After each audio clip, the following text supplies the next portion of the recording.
Dear friends, আশা করি সবাই সুস্থ আছেন। আজ যে বিষয় নিয়ে আলোচনা করব সেটি হলো আমরা দৈনন্দিন প্রাত্যহিক জীবনে নানা রকম অসুখ বিসুখে যেমন ভুগে থাকি এবং আমরা ডাক্তারবাবুর কাছে গিয়ে তেনার পরামর্শ মতো ওষুধ গ্রহণ করি এবং সুস্থ হয়ে যাই, তেমনি আমাদের শরীরকে সুস্থ রাখতে, শরীরের ইমিউনিটি ক্ষমতা বাড়াতে, শরীরকে চাঙ্গা রাখতে আগে যেমন বলা হতো যে খালি পেটে জল ভরা পেটে ফল, এখন আপনারা সকালে খালি পেটে 1 গ্লাস জল খাওয়ার পরে, বিশুদ্ধ মিনারেলযুক্ত জল খাওয়ার পরে আপনারা কিছু খালি পেটে ফল খাবেন।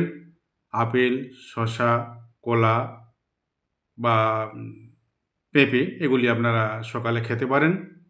এই যে আপেল, এর বহু গুণ আছে। আপেল আমাদের শরীরের পক্ষে যথেষ্ট উপকারী এবং বহু গুণ সম্পন্ন। এই আপেল আপনারা প্রত্যহ একটি করে গ্রহণ করবেন, আপনাদের শরীরে অনেক উপকার দেখা দেবে। এবং ওই সঙ্গে আপনারা নিয়মিত স্নান, আহার এবং বিশ্রাম করবেন। রাত্রি 11টার আগে আপনারা ঘুমোতে যাবেন, আর ঘুমোবার ঠিক 2 ঘন্টা আগে আপনারা রাত্রিতে খাবার গ্রহণ করবেন। আর দুপুরের খাবারটিও ঠিক সময় সম্ভব মেনে চলবেন, যথা সময় মেনে খাবেন। আর বিকালে একটি হালকা টিফিন করে নেবেন। এবং যে সমস্ত ব্যক্তিরা সুগারের ওষুধ, প্রেশারের ওষুধ, থাইরয়েড ওষুধ বা অন্যান্য যে মেডিসিনগুলো আপনারা গ্রহণ করেন, সেগুলি আপনারা ঠিক নিয়মমাফিক খাবেন বা গ্রহণ করবেন। ওই সঙ্গে আপনারা কিছু ব্লাড টেস্ট এগুলিও আপনারা গ্রহণ করবেন। আমি পূর্বের ভিডিওতে অনেকবার বলেছি এই সম্বন্ধে।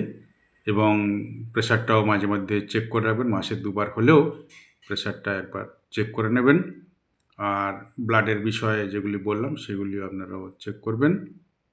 আর সুষম আহার, উপযুক্ত বিশ্রাম এবং পানীয় জল, বহু আগের ভিডিওতেও আমি অনেকবার বলেছি, একজন প্রাপ্তবয়স্ক ব্যক্তির 3 থেকে 3.5 লিটার বিশুদ্ধ মিনারেলযুক্ত জল বা পানি আপনারা গ্রহণ করবেন।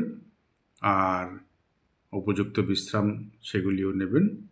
আর এই সঙ্গে একটু সকালে প্রাতঃভ্রমণ এবং পারলে আপনারা সারাদিনে কিছুক্ষণ অন্তত হালকা ব্যায়াম করবেন।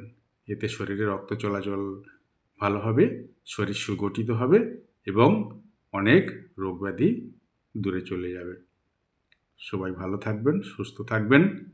দেখা হবে পরের ভিডিওতে। আরেকটি কথা, এখন শীতটা পড়ছে, আপনারা একটু সাবধানে থাকবেন।